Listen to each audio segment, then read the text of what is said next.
Everyone, welcome to our YouTube channel exam Wali Pathshala. आज हम करेंगे क्लास 11 फिजिक्स का full chapter that is a motion in a plane. और इसमें हम देखेंगे motion in a plane chapter का complete revision, complete formula revision, complete concept revision, बिल्कुल शॉर्ट में और कंसाइज वे में। ओके, तो हम स्टार्ट करते हैं इस वीडियो को। सबसे पहले हम ये देखते हैं स्केलर्स और वेक्टर्स क्या क्या होते हैं। तो जो फिजिकल क्वांटिटी होती है वो मैग्नीट्यूड और डायरेक्शन के बेसिस पे कैटेगराइज की गई होती हैं। तो जो भी क्वांटिटीज, फिजिकल क्वांटिटीज जिनमें सिर्फ और सिर्फ मैग्नीट्यूड होता है उनको स्केलर्स कहते हैं, और जिन भी फिजिकल क्वांटिटी में मैग्नीट्यूड और डायरेक्शन दोनों होता है उनको वेक्टर्स कहते हैं। तो हम इसको समझते हैं कि कैसे स्केलर और वेक्टर में दोनों में डिफरेंस क्या है एग्जांपल्स के साथ। तो हम पहला एग्जांपल लेते हैं मास का। सपोज मास जो है वो एक बॉडी है, इसका मास अगर हम कह दें कि इसका मास है 5 kg, ठीक।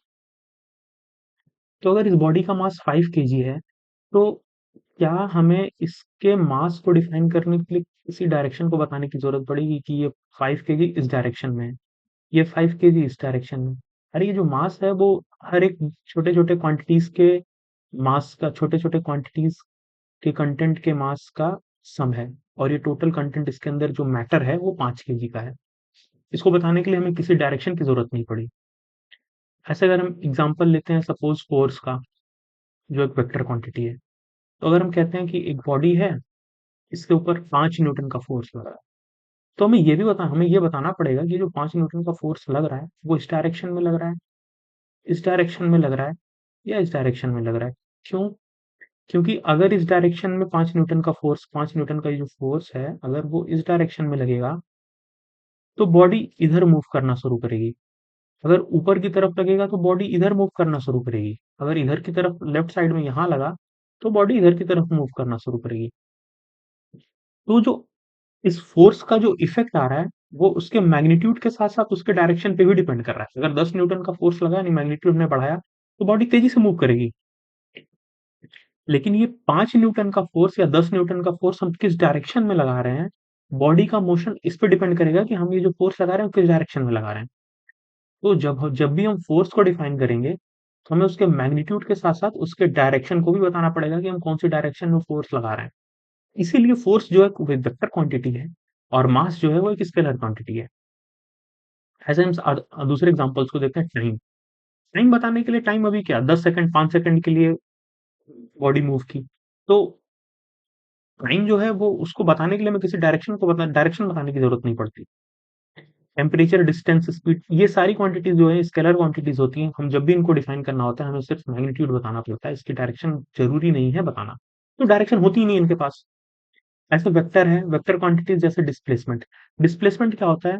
जैसे सपोज ये एक पॉइंट है, ये एक पॉइंट है, इन दोनों पॉइंट के बीच हमें मूव करना है। तो मैं इस पाथ से भी जा सकता हूँ, मैं इस पाथ से भी जा सकता हूँ, मैं इस पाथ से भी जा सकता हूँ।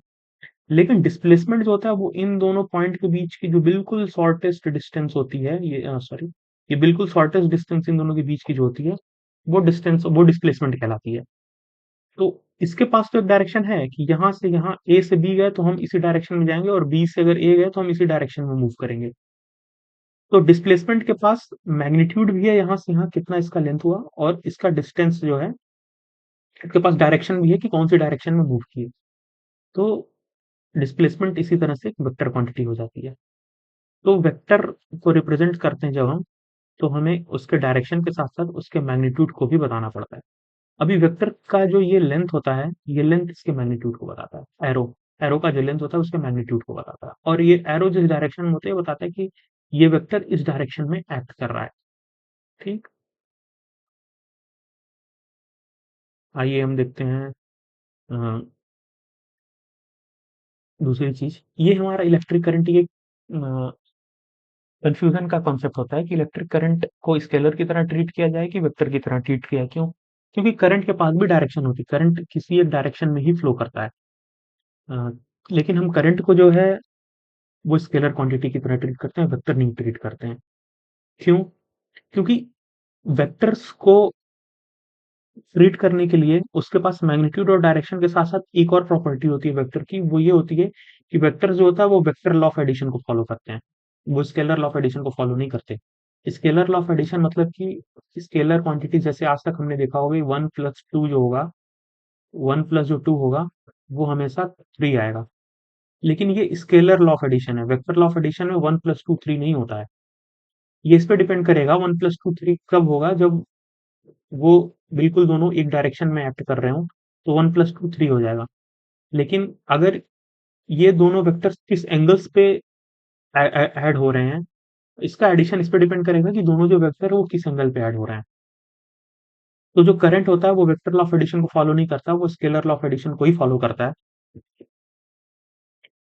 इसलिए जो हम इसको स्केलर क्वांटिटीज मानते हैं। एक और चीज है, करंट का जो डायरेक्शन है वो वायर के डायरेक्शन पे डिपेंड करता है। सपोज हमने वायर को ऐसे ऐसे ऐसे रख दिया, करंट जो है वो भी ऐसे ऐसे ऐसे फ्लो करेगा। हम वायर को अगर ऐसे ऐसे ऐसे रख दें तो करंट ऐसे ऐसे फ्लो करने लगेगा। तो करंट की जो डायरेक्शन है वो वायर के डायरेक्शन पे डिपेंड करता है, और ये वेक्टर लॉ ऑफ एडिशन को फॉलो नहीं करता है। इसलिए करंट जो है वो एक स्केलर क्वांटिटी की तरह ट्रीट किया जाता है। ये बहुत सारे एग्जाम्स में ये क्वेश्चन आता है, और ये बिल्कुल कंफ्यूजन कंफ्यूजन की तरह एक्ट करता है। ठीक, आगे देखते हैं हम।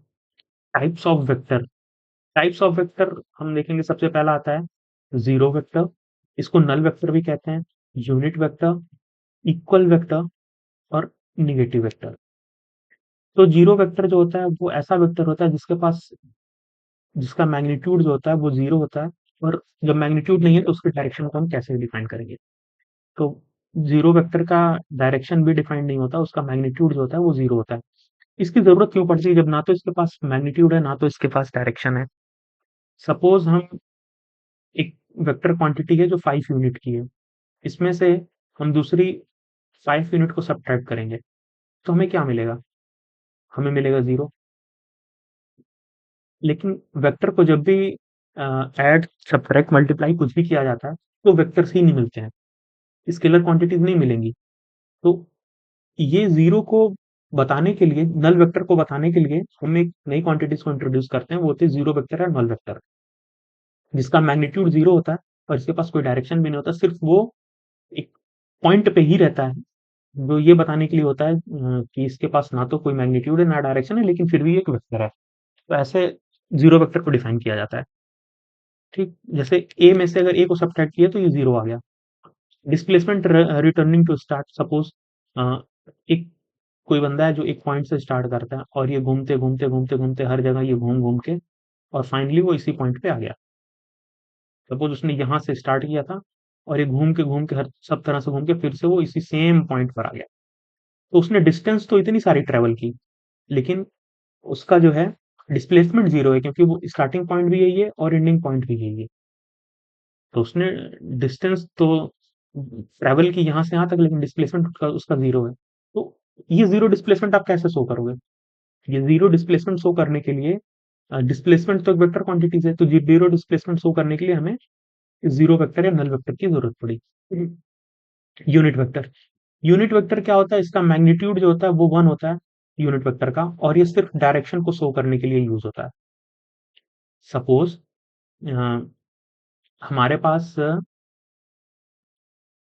एक फिजिकल क्वांटिटी है जिसकी डायरेक्शन को हमें शो करना है, जैसे हम लोग यूज करते हैं आई कैप जे कैप एक्स के कैप। ये आई जे के कैप होता है वो एक्स डायरेक्शन की, और वाई डायरेक्शन जे कैप के लिए यूज होता है। और के कैप जो होता है वो जेड डायरेक्शन को रिप्रेजेंट करने के लिए यूज होता है। ठीक,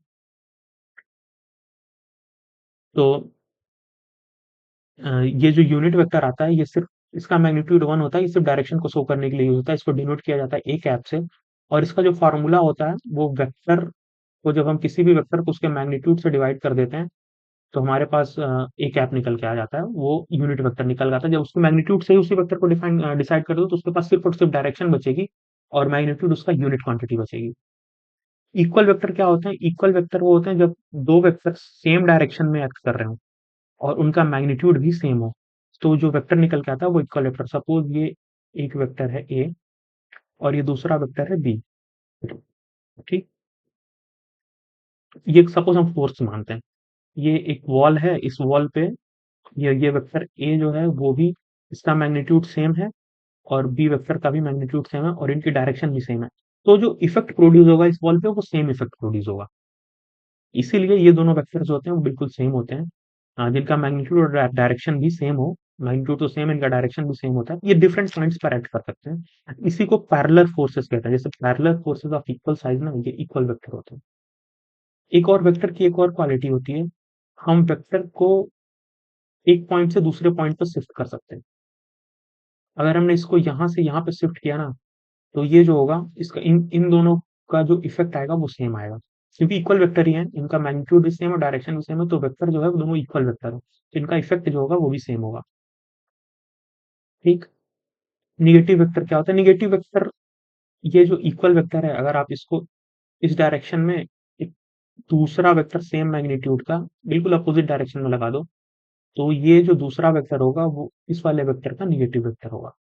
मैग्नीट्यूड सेम होता है, डायरेक्शन अपोजिट होती है, तो ऐसे वेक्टर को, इस वेक्टर का नेगेटिव वेक्टर कहते हैं। जैसे नेगेटिव वेक्टर ए को माइनस ए से रिप्रेजेंट करते हैं, इन दोनों का जब सम करेंगे तो नल वेक्टर आएगा, जो ये अपना जीरो वेक्टर होता है। ठीक। हाँ, एक जैसे ए में से बी को सब्ट्रैक्ट करना और ए में उसके नेगेटिव वेक्टर को ऐड करना, इन दोनों का जो इफेक्ट आएगा वो बिल्कुल सेम आएगा। जैसे हमारे पास अगर ए वेक्टर है और सॉरी, ए वेक्टर है और हमारे पास बी वेक्टर है, ये दोनों ए में से बी वेक्टर को सब्ट्रैक्ट करना है, तो हम या तो ए माइनस बी करें या फिर ए में माइनस बी कैसे आएगा? माइनस बी इस डायरेक्शन में आ जाएगा, मैग्नीट्यूड सेम और डायरेक्शन में अपोजिट कर दिया, तो ये बी नहीं आएगा मेरा, ये हमारा माइनस बी आ जाएगा। तो ए में अगर माइनस बी को ऐड कर दें या फिर ए में से बी को सब्ट्रैक्ट करें, तो दोनों का जो इफेक्ट आएगा वो सेम आएगा। तो हमने देख लिया टाइप्स ऑफ वेक्टर में, zero vector, unit vector, equal vector और नेगेटिव वेक्टर। आई होप आपका कंसेप्ट इन सारे वेक्टर्स के लिए क्लियर हो गया होगा। अब आगे हम देखेंगे रिजोल्यूशन ऑफ वेक्टर क्या होता है। रिजोल्यूशन ऑफ वेक्टर मतलब वेक्टर को हम, वेक्टर के एक वेक्टर है उसके इफेक्ट को हम देखते हैं अलग अलग डायरेक्शन में क्या होगा। सपोज एक फोर्स है वो इस डायरेक्शन में लग रहा है, ठीक। अभी हम देखना चाह रहे हैं कि इस फोर्स का इफेक्ट इस डायरेक्शन में क्या होगा, इस फोर्स का जो इफेक्ट होगा वो इस डायरेक्शन में क्या होगा। तो हम क्या करेंगे, इन दोनों के बीच के एंगल को निकालेंगे, ये थीटा, और इस वेक्टर का इफेक्ट इसको देखने के लिए हम इसको इस साइड रिजॉल्व कर देंगे। इस साइड को रिजॉल्व करने के लिए इसका कंपोनेंट आएगा, वो आएगा a cos थीटा। आप ट्रिग्नोमेट्री के कंसेप्ट से जानते होंगे, ये a cos थीटा जो होगा वो इस डायरेक्शन का इसका कंपोनेंट आएगा। ऐसे ही अगर, तो हम किसी वेक्टर को दो पार्ट में डिवाइड, दो कंपोनेंट्स में डिवाइड कर सकते हैं, एक इस डायरेक्शन में, दूसरा जस्ट इसके परपेंडिकुलर डायरेक्शन में। इधर तरफ जो आ जाएगा वो आ जाएगा ए साइन थीटा, हमने यहाँ पे देखा ए वाई डायरेक्शन जो होगा वो सेक साइन थीटा। अगर हम इसको इसको एक्स डायरेक्शन कहते हैं, इसको वाई डायरेक्शन कहेंगे, तो हमारा ये आ जाएगा ए साइन थीटा। तो किसी भी वेक्टर को, ए वेक्टर को आप उसके कंपोनेंट्स के फॉर्म में लिख सकते हैं। जो इफेक्ट ये वेक्टर प्रोड्यूस करेगा वही सेम इफेक्ट ये दोनों मिल के प्रोड्यूस करेंगे। सपोज अगर ये 5 न्यूटन का फोर्स इस डायरेक्शन में लग रहा होगा, तो ये अगर 3 न्यूटन और ये 2 न्यूटन का फोर्स होगा, ये 3 न्यूटन 2 न्यूटन नहीं आएगा, ये 5 न्यूटन का फोर्स है, सपोज ये कुछ और ये आ रहा है ए कॉस थीटा, 5 कॉस थीटा और 5 साइन थीटा।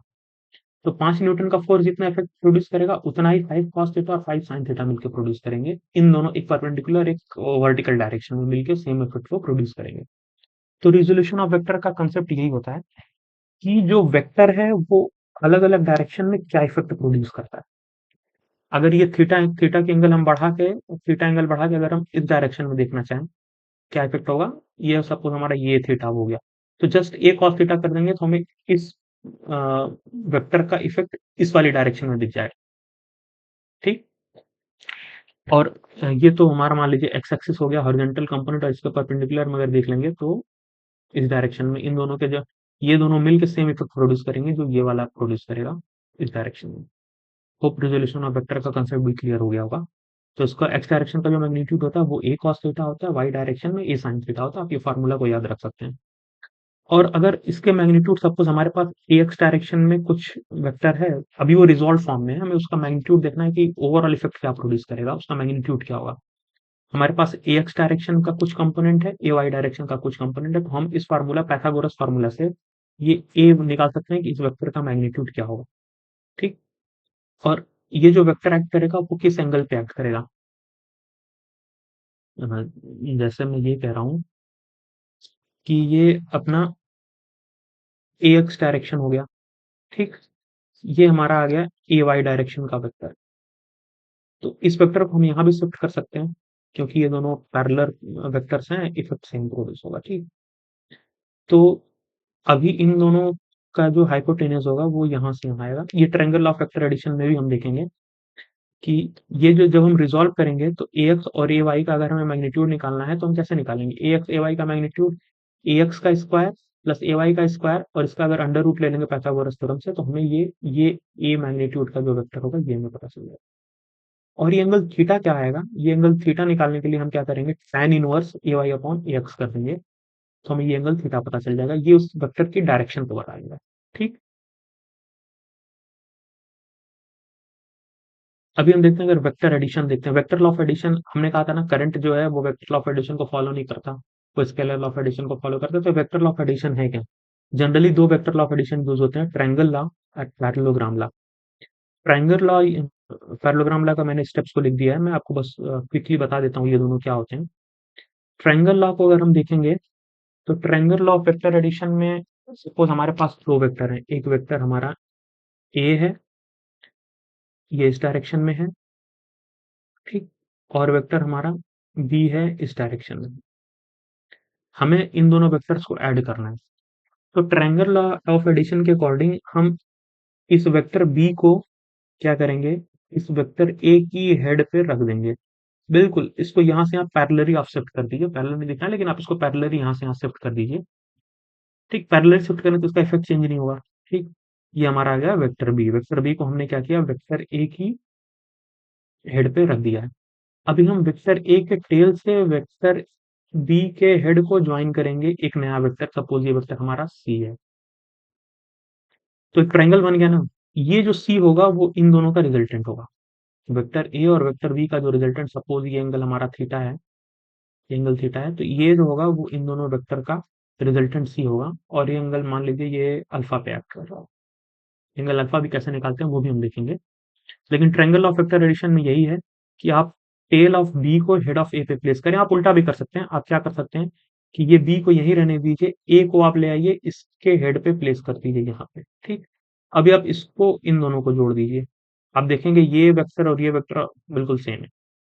एक्चुअल में जब आप करेंगे आप देखेंगे कि ये वेक्टर दोनों सेम है। तो आप बी को ए के हेड पे रखें या फिर ए को बी के हेड पे रखें, और इन दोनों इसके टेल से इसको हेड को ज्वाइन करें, तो जो रिजल्टेंट निकल के आएगा वो बिल्कुल सेम होगा। ये वेक्टर लॉ ऑफ एडिशन कहता है। ठीक। Here we can see order does not matter. हम ए में बी को जोड़ते हैं, बी में ए को जोड़ते हैं, ये दोनों का सेम आता है। ठीक। ये दोनों वेक्टर्स किसी एक प्लेन में होने चाहिए। ये, हाँ, ये है। ये दोनों वेक्टर जिस प्लेन में होंगे रिजल्टेंट भी हमारा उसी प्लेन में निकल के आएगा। तो ये वेक्टर लॉ ऑफ एडिशन में ये भी देखना पड़ता है। पैरेललोग्राम लॉ क्या होता है? आइए इसको भी एक बार देख लेते हैं। मैंने यहाँ पे लिखा हुआ, एक बार इसको आप देख लीजिए।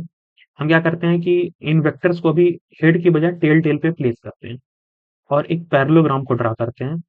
फिर जो उसका जो कॉमन डायगोनल होता है वो उन दोनों का रिजल्टेंट होता है। आइए हम उसको बारी देख लेते हैं ऐसे कैसे करते हैं। जैसे मेरे पास क्या था कि एक वेक्टर ए है। ठीक। और अपने पास एक वेक्टर बी मेरा क्या था? इस डायरेक्शन में था। ये हमारा वेक्टर बी हो गया और ये हमारा वेक्टर ए हो गया। हम इस वेक्टर बी को क्या करेंगे? अभी तक हमने ट्रायंगल लॉ में इसके हेड पे प्लेस किया था, अभी हम इसके टेल पे प्लेस करेंगे, तो हमारा वेक्टर ये बन जाएगा। सॉरी,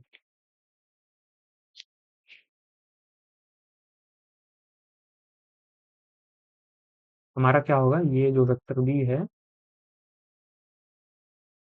ये वेक्टर बी को हम ले गए और हमने इसके हेड पे यहाँ टेल पे ही प्लेस कर दिया। ठीक। ये वेक्टर बी हो गया। अभी हम क्या करेंगे? इन दोनों को यूज करके एक पैरेललोग्राम को बनाएंगे। पैरेललोग्राम, सपोज ये ए वेक्टर को ही हम यहाँ से यहाँ अगर ले जाते तो हमारा ए वेक्टर ऐसा जाता, और बी वेक्टर को हम ले जाते तो हमारा ये बी वेक्टर ऐसा जाता। हाँ, इसको यहाँ से यहाँ शिफ्ट किया, इसको यहाँ से यहाँ शिफ्ट किया। पैरेललोग्राम में ये दोनों साइड्स इक्वल होती है ना, तो हम इस पैरेललोग्राम को तो अभी जो होगा इसका जो रिजल्टेंट जो यहाँ से जहां तक गया है, ये जो रिजल्टेंट है, ये रिजल्टेंट इसका डायगोनल होगा।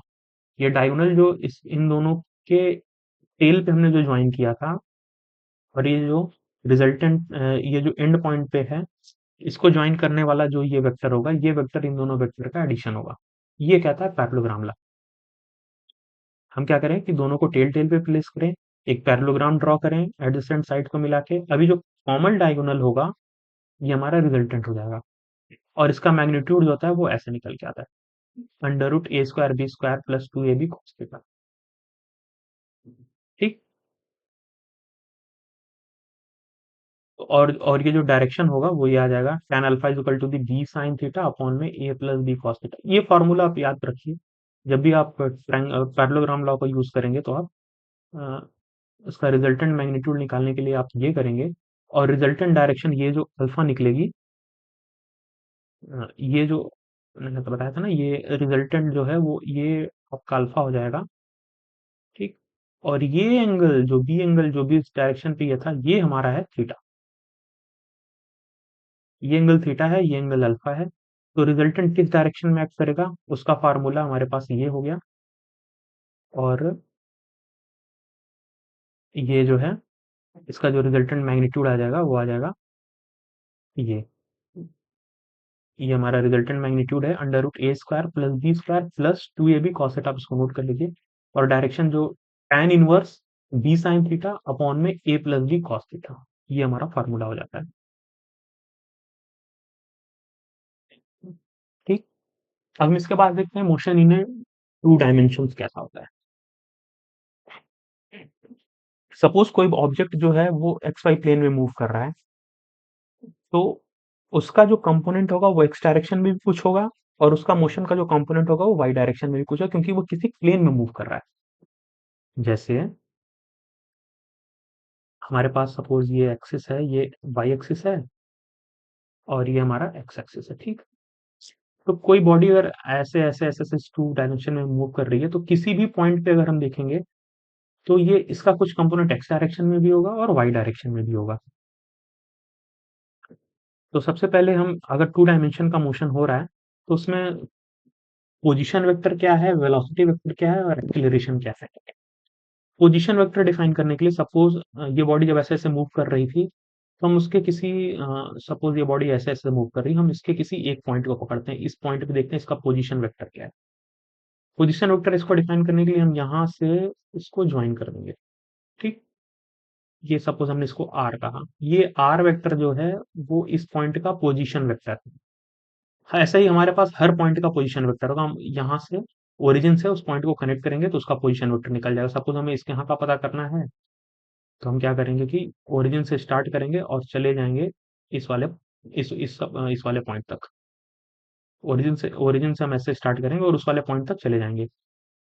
ठीक। तो जो इस वाले पॉइंट पे जब हम जाएंगे, तो ये जो वेक्टर इसको ज्वाइन करने वाला होगा वो हमारा आ जाएगा इस वाले पॉइंट का पोजीशन वेक्टर। तो यहाँ पे हमने लिखा है पोजीशन वेक्टर बताने के लिए एक्स और वाई डायरेक्शन। हाँ, अभी हम देखेंगे कि ये जो पॉइंट का कोऑर्डिनेट सपोज एक्स वाई है, एक्स वाई मतलब कि यहाँ से यहाँ तक की डिस्टेंस वो एक्स होगी, और यहाँ से यहाँ तक की डिस्टेंस वाई होगी। तो जिसका कोऑर्डिनेट एक्स कॉमा वाई होगा, हम उसी तरह से शो करने की इसका पोजीशन वेक्टर शो करते हैं, x I cap Y J cap. I cap और जे कैप मैंने बताया था ना, आई कैप जो है वो यूनिट वेक्टर है इस डायरेक्शन का, और जे कैप जो है यूनिट वेक्टर है वाई डायरेक्शन का। तो हमारे पास अगर 5 यूनिट एक्स डायरेक्शन में है, तो 5 आई कैप क्या होगा, वो इस यहाँ से यहाँ तक की वेक्टर को शो कर देगा। अगर हमारे पास 4 जो है वाई डायरेक्शन में यूनिट है, 4 यूनिट, और तो 4 जे कैप होगा वो इस वाले वेक्टर को शो कर देगा जो इस डायरेक्शन में होगा। और ट्रायंगल लॉ से हम जानते हैं ये रिजल्टेंट वेक्टर निकल गया, आर वेक्टर। तो ऐसे ही पोजीशन वेक्टर डिफाइन करने के लिए हमें ये यूज करना पड़ता है। ठीक। आप ये देख लीजिए यहाँ पे एक्स जो है इसमें displacement along X axis, Y जो है displacement along Y axis, I J cap हो unit vector along X and Y. और हमने अभी मैग्नीट्यूड देखा था कैसे निकालते हैं, under root X square plus Y square जो होगा वो आर वेक्टर का मैग्नीट्यूड हो गया, पाइथागोरस थ्योरम से भी जान सकते हैं। वेलोसिटी क्या होगी, हाँ, rate of change in X direction give the V X, rate of change in Y direction will give the V Y. तो जो वेलोसिटी लिखेंगे वो हम इस फॉर्मेट में लिखेंगे, V X I cap plus V Y J cap, यानी V direction की velocity into I cap plus Y direction की वेलोसिटी इंटू जे कैप। तो ये देख सकते हैं एक्स कंपोनेंट की वेलोसिटी वी एक्स है, वाई कंपोनेंट की वेलोसिटी वी वाई है। स्पीड यानी जब हम डायरेक्शन को खत्म करें सिर्फ मैग्नीट्यूड को देखें तो हमारे पास आ जाएगा under root V X square plus V, ये फिलहाल आप पाइथागोरस थ्योरम से देख सकते हैं। और again tan inverse V Y upon V X जो होगा वो इसकी डायरेक्शन को बता देगा। ये v अगर इस डायरेक्शन में वी एक्स है, इस डायरेक्शन में वी वाई है, तो एंगल जो ये जो एंगल होगा वो tan थीटा जो होगा वो V Y upon V X बता देगा इस डायरेक्शन को।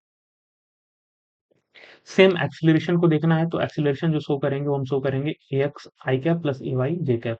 ए एक्स जो है वो एक्स कंपोनेंट का एक्सीलरेशन है, वाई जो ए वाई जो है वो वाई कंपोनेंट का एक्सीलरेशन है।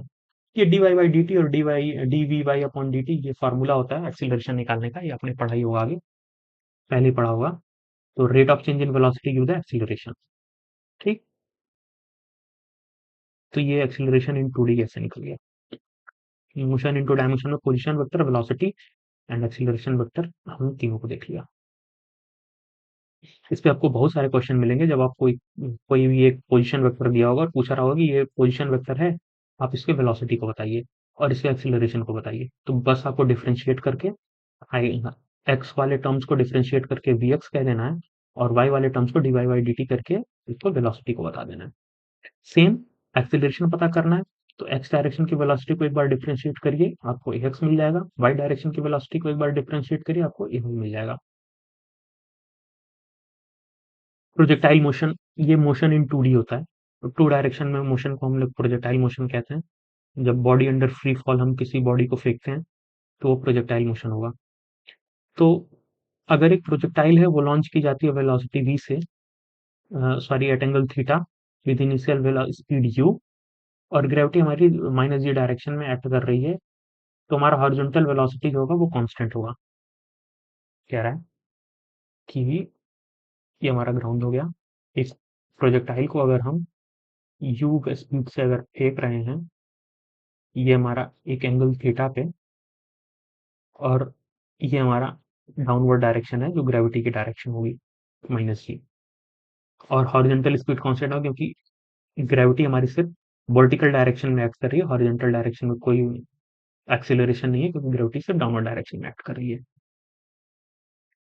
तो जो फॉर्मूलाज निकल के आते हैं वो, हम इस bx को अगर हम देखेंगे वेलोसिटी जो होगी वो एक्स डायरेक्शन की वेलोसिटी u cos थीटा होती है। आप याद कर लीजिए u cos थीटा क्यों आती है, क्योंकि हम जो है एक cos थीटा इसका कंपोनेंट अगर इस डायरेक्शन में देखेंगे तो u cos थीटा हो जाएगी। अभी y डायरेक्शन में हमारा क्या है कि एक्सीलरेशन भी एक्ट कर रहा है, तो हमारा जो y डायरेक्शन हो जाएगी वो u sin theta minus G T निकल के आ जाएगा। ये हमारा वर्टिकल डायरेक्शन की वेलोसिटी आ जाएगी क्योंकि यहाँ पे हमारे पास एक्सीलरेशन भी एक्ट कर रहा है। इसकी वेलोसिटी जो होगी वो चेंज होगी और एक्स डायरेक्शन की वेलोसिटी कांस्टेंट होगी क्योंकि कोई एक्सीलरेटिंग फोर्स एक्सीलरेशन इस डायरेक्शन में नहीं है। स्पीड अगर हमें निकालना है तो सेम वही under root V X square plus V Y square से निकाल लीजिए, और उसकी डायरेक्शन को निकालना है तो V Y upon V X कर लीजिए किसी भी पॉइंट पे। ये अगर ऐसे फेंका हमने तो ये हमारा ऐसे ऐसे ऐसे ऐसे ऐसे जाते जाते जाते जाते ये कहीं पैराबोलिक होगा। एक्चुअली ऐसा नहीं होगा, ये पैराबोलिक आएगा।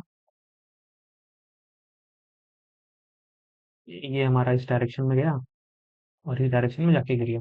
तो ये पैराबोला किसी भी पॉइंट पे अगर हमें वी एक्स और वी वाई को हमारे पास है तो हम उस डायरेक्शन की उस पॉइंट पे हम स्पीड को V X square plus V Y square under root से हम उस पॉइंट पे उसकी स्पीड को पता कर सकते हैं। उसकी डायरेक्शन को पता करने के लिए tan अल्फा जो होगा V Y upon V X कर लेंगे tan इनवर्स, तो हमें उस पॉइंट पे उसकी डायरेक्शन पता चल जाएगी।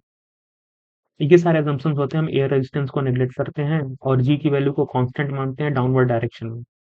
हॉरिजॉन्टल हमारा यूनिफॉर्म होता है एक्स से, एक्सीलरेशन जीरो होता है, एक्स डायरेक्शन में कोई भी एक्सीलरेशन नहीं मानते और हम यूनिफॉर्म एक्सीलरेटेड मोशन कंसिडर करते हैं वर्टिकल डायरेक्शन में। तो बेसिकली हमें फार्मूलाज को याद रखना है। तो हमारा जो पहला फार्मूला है वो है टाइम ऑफ फ्लाइट, वो होगा 2u sin थीटा अपॉन जी। ये टाइम ऑफ फ्लाइट क्या होता है, ये बताता है कि टोटल टाइम कितनी देर वो प्रोजेक्टाइल एयर में था। ठीक, यहाँ से हमने फेंका तो यहाँ तक पहुँचने में टोटल कितनी देर तक वो पूरा एयर में था, ये टाइम ऑफ फ्लाइट होता है। मैक्सिमम हाइट कितनी अचीव करता है, वो होता है U square sine square theta upon two G. Maximum height आपकी कहीं यहाँ पे होगी, ये वाला जो होगा मैक्सिमम हाइट, ये हमारा इस फार्मूले से निकल के आ जाता है, वो होता है U square sine square theta upon two G. Horizontal range जो होता है, वो होगा इसने हॉरिजॉन्टल डायरेक्शन में कितनी दूरी को कवर किया है। यहाँ से यहाँ तक उसने कितनी दूरी को कवर किया है, ये हमारा हॉरिजॉन्टल रेंज हुआ। ये निकल के आता है, ये उसका साइन 2 थीटा अपॉन में जी। ये हमारा हॉरिजॉन्टल रेंज का फार्मूला हो गया, ठीक। और ये मैक्सिमम होता है theta is equal to the 45 degree. अच्छा, अगर हम ट्रेजेक्ट्री को देखें तो ये जो पूरा फॉलो करेगी, वो कौन सी ट्रेजेक्ट्री को फॉलो करेगी, तो ये पैराबोलिक ट्रेजेक्ट्री को फॉलो करता है, जिसका इक्वेशन ये होता है एक्स टेन थीटा। आप इसको भी याद रख सकते हैं, minus X tan theta minus G X square upon में 2u² कॉस स्क्वायर थीटा। ये हमारा ट्रेजेक्ट्री को बताता है। जैसे हम यहाँ पे देखेंगे X tan theta minus G U square upon 2u² cos square theta. तो जरा इस ट्रेजेक्ट्री को एनालाइज करते हैं। तो ये डेरिवेशन है, आप उसको डेरिवेशन को अगर करना चाहें तो आप उसको फॉलो कर सकते हैं। आप एक्स डायरेक्शन की वेलोसिटी निकालिए, वाई डायरेक्शन की वेलोसिटी निकालिए, और क्या करिए, यहाँ से जो टी की वैल्यू निकल रही है x upon you cos theta, आप इसमें टी की वैल्यू को पुट कर दीजिए, ये आपको मिल जाएगा इक्वेशन। बहुत सिंपल सा डेरिवेशन है, हम डेरिवेशन पे नहीं जाएंगे, हम सिंपली इस इक्वेशन को एनालाइज करना चाहते हैं। तो इस इक्वेशन में हम देखेंगे एक्स स्क्वायर का टर्म है, वो भी निगेटिव डायरेक्शन में, तो हमारे पास एक निगेटिव पैराबोला निकल के आएगा, डाउनवर्ड डायरेक्शन का पैराबोला। ये जब भी अ, इसका जो कोफिशिएंट होता है वो निगेटिव होता है, तो हमारे पास पैराबोला जो होता है वो कुछ इस तरीके का होता है। आपने मैथ्स में पढ़ा होगा, बेसिक मैथमेटिक्स में, ठीक। क्योंकि ये एक्स स्क्वायर का टर्म है तो ये पैराबोला है, और ये निगेटिव है तो ये डाउनवर्ड डायरेक्शन का पैराबोला है। इसलिए हम देखते हैं कि जब भी फ्लाइट ये पैराबोलिक पाथ होता है, पैराबोलिक मोशन होता है, वो बिल्कुल पैराबोला को फॉलो करते हुए जाता है। इसका जो कोफिशिएंट है वो जी अपॉन में 2u² कॉस स्क्वायर थीटा। इसका कोफिशिएंट है वो लॉन्च एंगल और स्पीड पे डिपेंड करता है। ये देखिए, यू भी है और थीटा भी है। तो जो पैराबोला का कोफिशिएंट है वो लॉन्च एंगल और स्पीड दोनों पे डिपेंड करता है, ठीक। अगर हम यू को बढ़ाएंगे तो ये पैराबोला जो वो जैसे पैराबोलिक है, और स्पीड को बढ़ाएंगे तो ये बिल्कुल फ्लैट होता जाएगा। ये जो फ्लैटनेस है वो बढ़ती चली जाएगी, ठीक। Theta is equal to the zero पे क्या हुआ, बिल्कुल हॉरिजॉन्टल थ्रो हो जाएगा, बिल्कुल कोई पैराबोलिक नहीं रहेगा।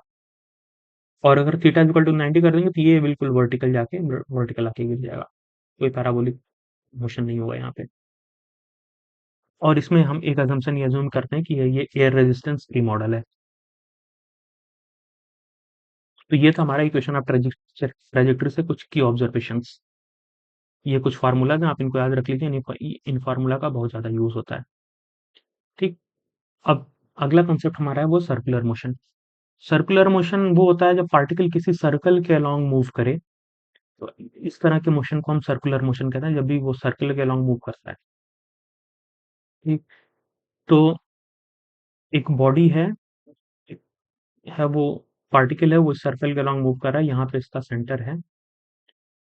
तो जो एंगुलर स्पीड होती है उसको ओमेगा से डिफाइन करते हैं, डिनोट करते हैं, और इसको डिफाइन किया जाता है D theta by D T, यानी rate of change of angle. ये पार्टिकल जो है वो किस रेट से एंगल को चेंज कर रहा है, ये अगर थीटा हमारा है, ये angle rate of change of angle जो है ये हमारा निकल के आता है ओमेगा। एंगुलर स्पीड ऐसे डिफाइन की जाती है। लीनियर स्पीड होता है v is equal to the R omega. Linear speed यानी इस पॉइंट पे इसकी लीनियर डायरेक्शन में क्या स्पीड है, इसकी एंगुलर स्पीड ओमेगा तो एंगुलर स्पीड हो गई, लेकिन लीनियर डायरेक्शन में इसकी क्या स्पीड है, वो हमारी आर ओमेगा, ये ओमेगा में आर टाइम्स मल्टीप्लाई कर देते हैं, तो हमारा एंगुलर स्पीड लीनियर स्पीड निकल के आ जाता है। टाइम पीरियड का फार्मूला होता है 2 पाई अपॉन ओमेगा, और ओमेगा को अगर हम यहाँ से सब्सटीट्यूट कर दें तो 2 पाई आर अपॉन वी हो जाएगा। ये हमारा आ जाएगा टाइम पीरियड होता है वो एक कंप्लीट रिवॉल्यूशन में कितना टाइम लगता है, वो हमारा टाइम पीरियड कहलाता है, ठीक।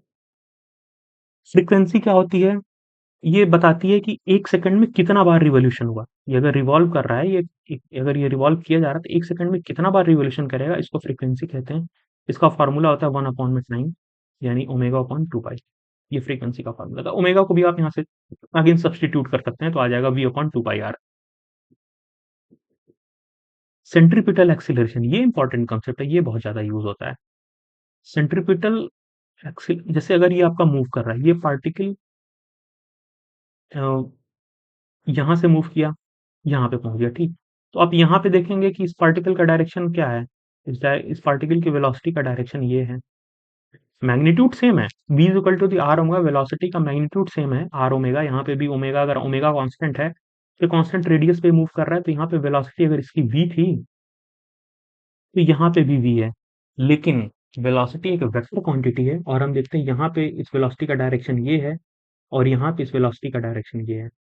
अगर डायरेक्शन चेंज हो रहा है तो मतलब वेलोसिटी चेंज हो रही है।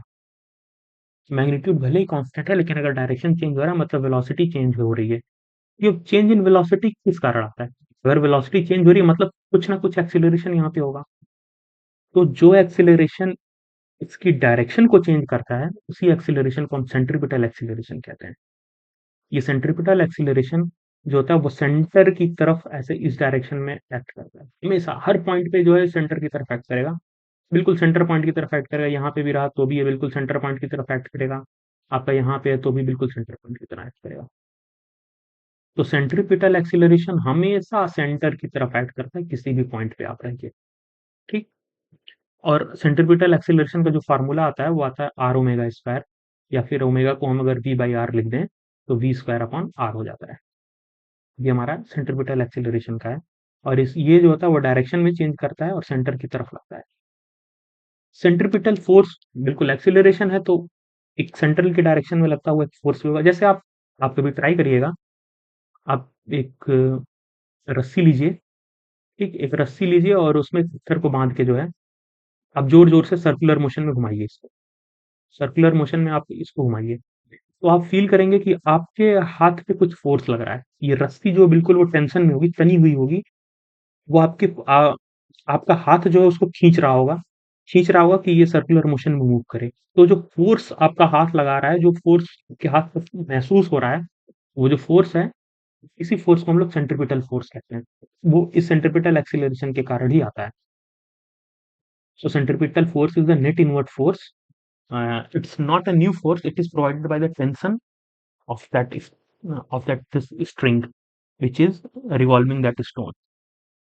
Okay. अगला कॉन्सेप्ट हमारा है वो रिलेटिव मोशन का। रिलेटिव मोशन जो है वो, अगर हम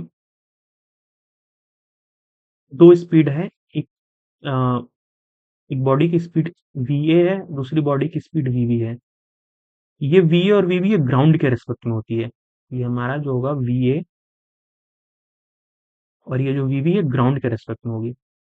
लेकिन अगर हम इस va को इस vb के रेस्पेक्ट में देखें तो जो स्पीड va की होगी उसी स्पीड को हम रिलेटिव मोशन कहते हैं। अब सपोज करिए आप दो दोस्त हो, आप दोनों दोस्त मूव कर रहे हो। ठीक, दोनों दोस्त साइकिल चला रहे हो बिल्कुल साथ में। आपके रेस्पेक्ट में आपका दोस्त बिल्कुल स्टेशनरी है, दोनों साथ साथ जा रहे हो, दोनों मूव नहीं कर रहे हो, दोनों स्टेशनरी हो। लेकिन एक बंदा जो ग्राउंड पे खड़ा है, सपोज ये बंदा जो है वो ग्राउंड पे जो खड़ा है, उसके लिए तो आप दोनों मूव कर रहे हो, आप दोनों स्टेशनरी तो हो नहीं। तो इस बंदे के रिलेटिव में आप दोनों मूव कर रहे हो, लेकिन एक दूसरे के रिलेटिव में आप नहीं मूव कर रहे हो। आप बिल्कुल दोनों लोग रेस्ट पे हो। आप जब भी देखोगे आपका दोस्त आपके बगल में होगा, फिर आपने थोड़ी देर बाद देखा फिर आपका दोस्त आपके बगल में, फिर थोड़ी देर अब देखा आपका फिर दोस्त आपके बगल में है। तो आप दोनों लोग का रिलेटिव मोशन जीरो है। लेकिन ग्राउंड के रेस्पेक्ट में तो आपके पास वेलोसिटी है। ये बंदे के लिए आप लोग मूव कर रहे हो, लेकिन आप दूसरे के रेस्पेक्ट में आप लोग जीरो। वही रिलेटिव मोशन निकालने के लिए हमारे पास अगर बी ए बी यानी कि velocity of A with respect to B is equal to the velocity of A minus velocity of B. आप दोनों के पास वेलोसिटी सेम थी वी और वी बी, आपने वेलोसिटी ऑफ ए में से वेलोसिटी ऑफ बी को माइनस किया तो जीरो आ गया, यानी रिलेटिव स्पीड एक दूसरे के रेस्पेक्ट में जीरो हो गई। ये यूज होता है बोट रिवर प्रॉब्लम में। जैसे रिवर आपकी एक डायरेक्शन में, रिवर सपोज आपकी इस डायरेक्शन में जो है रिवर फ्लो कर रही है, एक डायरेक्शन में आपकी रिवर फ्लो कर रही है यहाँ से आप इधर से बोट लेके आ रहे हो। तो बोट की स्पीड जो होगी, बोट थोड़ी देर में यहाँ गई, यहाँ से यहाँ 1 सेकंड में गई, और रिवर की वजह से इसमें थोड़ा सा ही पीछे चली गई, क्योंकि रिवर जो इस डायरेक्शन में फ्लो कर। तो आपकी जो एक्चुअल स्पीड होगी वो कम हो जाएगी। ऐसे ही अगर आप बोट भी इसी डायरेक्शन में फ्लो कराइए तो आपकी एक्चुअल स्पीड बढ़ जाएगी। आप कभी देखेंगे एयर हवा चल रही है, आप अगर उसके अगेंस्ट में अपनी बाइसिकल चलाते हैं तो आपको ज़्यादा मेहनत करनी पड़ती है, आपकी स्पीड स्लो हो जाती है। तो वो इसीलिए होता है क्योंकि रिलेटिव स्पीड जो होती है वो अपोजिट डायरेक्शन में एक्ट कर रही होती है एयर की स्पीड। ठीक। बोट की वेलोसिटी v है with respect to water, river की वेलोसिटी vr है with respect to ground. Actual boat की वेलोसिटी आ जाएगी vb प्लस vr, ये वेक्टर एडिशन यूज होता है। ठीक। ऐसे रिवरमैन प्रॉब्लम में अगर कोई आदमी तैरता हुआ जा रहा है, तैरते हुए उसने रिवर को क्रॉस किया, तो भी यहाँ पे रिलेटिव वेलोसिटी का कॉन्सेप्ट आएगा, रिलेटिव मोशन हमें देखना पड़ेगा। दूसरा, अगर आप बारिश में मूव कर रहे हैं, ऊपर से बारिश हो रही है, नीचे से आप मूव कर रहे हैं, तो आपके रिस्पेक्ट में बारिश की एक एंगल पे आएगी, तो आपको हम अपने अम्ब्रेला को भी आपको टिल्ट करके रखना पड़ेगा। तो जब भी आपको रिलेटिव वेलोसिटी निकालनी हो, तो आप दोनों को वेलोसिटी को ग्राउंड के रिस्पेक्ट में पकड़िए। जैसे velocity of A related to B अगर आपको निकालना है, तो वेलोसिटी या ए ग्राउंड फ्रेम में, velocity of B ground frame में, आप इन दोनों को सब्ट्रैक्ट कर दीजिए, आपको मिल जाएगा velocity of A with respect to B. अगर आप velocity of B with respect to A निकालना है, तो velocity of B ground frame में minus velocity of A ground frame में, आप ऐसा करेंगे तो आपको velocity of B with respect to velocity of A मिल जाएगा। ठीक। ये रिलेटिव मोशन का कॉन्सेप्ट था। तो हम कुछ इंपॉर्टेंट पॉइंट जो कि क्विक पॉइंट है वो देख लेते हैं, जो एग्जाम पॉइंट से बहुत ज़्यादा ज़रूरी है। तो सबसे पहला है maximum range of a parabolic offer at theta is equal to the 45 degree and at this angle sine 2 theta is equal to the 1, that's why this range is maximum. तो रेंज होता है वो मैक्सिमम होता है theta is equal to the 45 पे, और range maximum range का जो वैल्यू होती है वो होती है यू स्क्वायर बाई जी। ऐसे ही हॉरिजॉन्टल वेलोसिटी जो होती है वो कांस्टेंट होती है थ्रू द पैराबोलिक, हमने ये भी देख लिया था, ग्रेविटी क्योंकि वर्टिकल डायरेक्शन में एक्ट करती है। Centripetal acceleration always pointed toward the center of the circular path. Okay, already told you. ये सिर्फ डायरेक्शन को चेंज करता है, स्पीड को नहीं। हम देखते हैं स्पीड जो होती है v equal to the R omega constant रहता है। ये पैराबोलिक ट्रेजेक्टरी जो पैराबोलिक होती है, हमने ये भी देख लिया है। हाँ, एक पैराबोलिक में आप ये देखेंगे जब भी इक्वल एंगल 30 डिग्री और 60 डिग्री पे जब भी होगा, इनको कॉम्प्लीमेंट्री एंगल्स कहते हैं। अ, अ, अगर जो भी हॉरिजॉन्टल रेंज 30 डिग्री पे होगी, वही 90 माइनस 30 पे होगा। जो भी 25 पे होगा वो भी 90 माइनस 25 पे होगा। जो 10 डिग्री पे होगा वही 90 माइनस 10 डिग्री पे सेम रेंज होगा। तो ये बिल्कुल, ये ऑब्जर्वेशन बहुत यूनिक है, आप इसको भी ध्यान में रखिए। अगर 30 डिग्री पे आपसे पूछा गया क्या रेंज होगा, तो सेम 60 डिग्री पे सेम रेंज आएगा। ये पैराबोलिक मोशन में निकल के आता है। रिलेटिव वेलोसिटी को हमने देख लिया। अगर निकालने के लिए हम इन दोनों को ग्राउंड में या फ्रेम के रेस्पेक्ट में सब्ट्रैक्ट कर दें, तो हमें इन दोनों के एक दूसरे के रेस्पेक्ट में वेलोसिटी निकल के आ जाती है। ठीक। ये फॉर्मूला सेट है प्रोजेक्टाइल मोशन का और सर्कुलर मोशन का, हमने ऑलरेडी देख लिया है। ठीक। आप एक बार इसको क्विक नोट कर सकते हैं। Okay, so thank you so much. You can follow the exam Wali पाठशाला फॉर सच कंटेंट। आगे हम क्या करेंगे, हम इस चैप्टर के न्यूमेरिकल्स को करेंगे और पीवाईक्यूज को करेंगे, नीट के कुछ क्वेश्चन करेंगे, जेई के कुछ क्वेश्चन करेंगे, तो आपके जो कॉन्सेप्ट है वो और क्लियर होंगे। आप फार्मूला, ये सारे फार्मूला जो भी हमने डिस्कस किया है, आप इनको नोट डाउन करके तैयार कर सकते हैं। Thank you so much.